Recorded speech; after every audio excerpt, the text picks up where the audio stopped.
Next guest is no stranger to love in more ways than one. Not only as a very successful disc jockey on 3XY, the TV Week disc jockey of the year in those days with 3XY, but also from Perfect Match, where the reuniting and uniting of young couples for trips interstate was concerned, and now marriage celebrant. So love has played a big part in the life of Greg Evans. Continuity, sand in the sea, birds in the beach, the monster and the bird, the guy and the girl, what do you got? Well, Greg Evans, that Cupid's bow and that arrow has certainly darted into your life, hasn't it? Hey, Bruce. Hello, Phil. Yes, I tell you what, the old Cupid, he's following me around. A magazine the other day called me the Love God. Yeah, well, you are. You are, as far as I'm concerned, Greg. But I would, all those years ago, Bruce, remember when we were introducing couples on stage and Cupid was everywhere and our life was you in your capacity as Dexter, of course. And, yes. There was pink hearts everywhere and love was in the air, and boy, didn't they have some stories to tell. And you were the one person who could get it out of them. Yep, we Greg, sent them away. Did you ever see, or did you do any, what I call reunions of the people that you sent away? Yes, look, there was a television show not so long ago, I suppose a few years ago now, called, what was it called? Was There Any Romance? Right. Look back on, I think, 20 years. I mean, it's been such a long time since Perfect Match finished. I mean, you play that theme and it seemed yesterday, but it's been finished for over 20 years. So the fact of the matter is that they did follow people up. They took the cameras up. They found one couple in Humpty Doo, Bruce. Oh. Now, that's just outside of Darwin, of course. And a remarkable thing happened. They sat the couple's young children on the couch and actually put the VHS tape in the machine and played them the episode of where Mummy and Daddy first met. Oh. And the kids had never seen that. So there's not too many kids that could ever see the instant that their mother and father first set eyes on each other. Yes. Oh, that's And, beautiful. I thought that was remarkable, but and they were very happy. Yeah, there's kids everywhere. I've probably got proxy kids all over Australia. Yeah, well, you really are a matchmaker, aren't you? Oh, now listen to me. You're working beautifully, Philip, matchmaker. I like that. Now, where did you and Sue meet originally? It would have been at 3XY when I was on the radio. Was she at Warner Brothers Music then? That's exactly right, Philip, yes. Yeah. And I think you knew her then, probably before me. But that's exactly right. I was on the radio, and Sue was at Warner Brothers, and I used to ring her up, or ring the record company up, and always ended up being put through to Sue to line up the artists that I needed. Back in those days, it was pretty hard. If you wanted an interview with someone like Roberta Flack, which was on the Atlantic label, which was part of the Warner Brothers group, the process meant you had to go to the record company first, and they had to send telegrams to the record company in the States, and they had to then contact the artist management, and so it took about a week to line up, an interview that you could do instantly almost these days. Yes. But, so in going through the record company, I was always in contact with this person called Sue Joyner, and then one day I was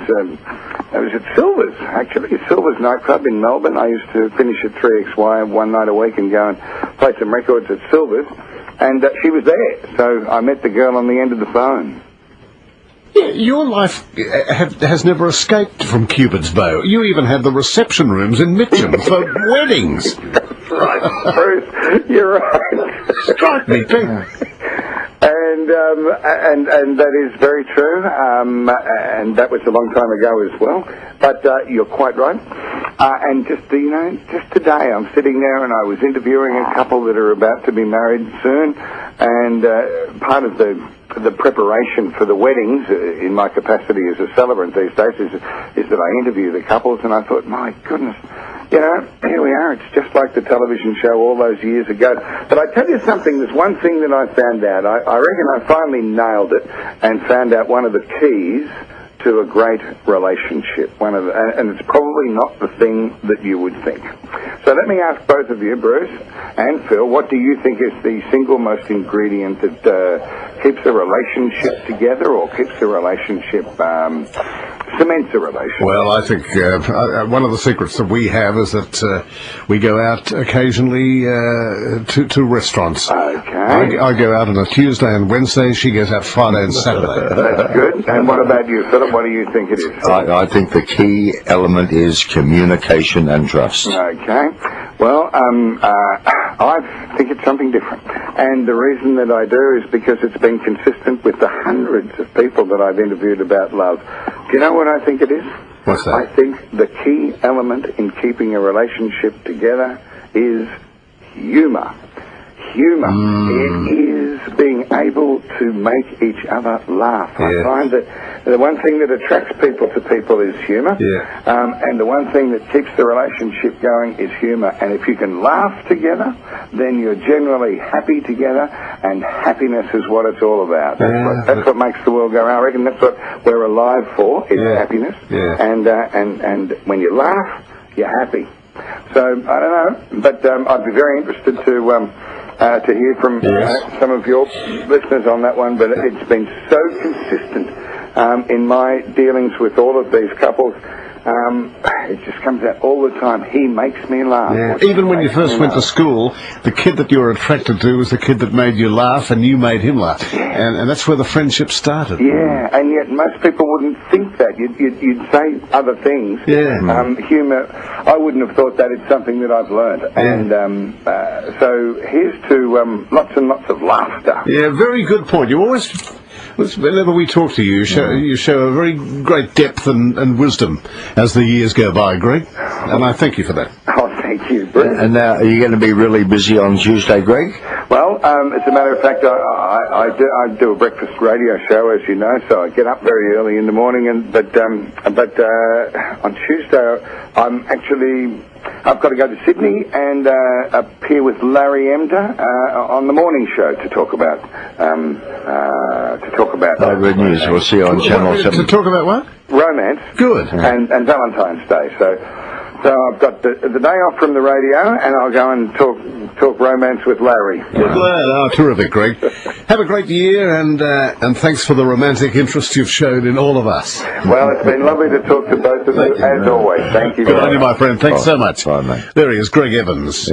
Goodbye, mate. Super bloke. Yes, the love God. We've worked together on the Mike Walsh show for many years. The one thing that he said was so right was humour. If you can bring humour into your life with, as he said, your wife or husband, and with your children and grandchildren, if you can act the clown and they laugh with you, they just love that. They're the memories that stick, and they are attracted to laughter and fun and craziness. How lucky is still to have married a comedian.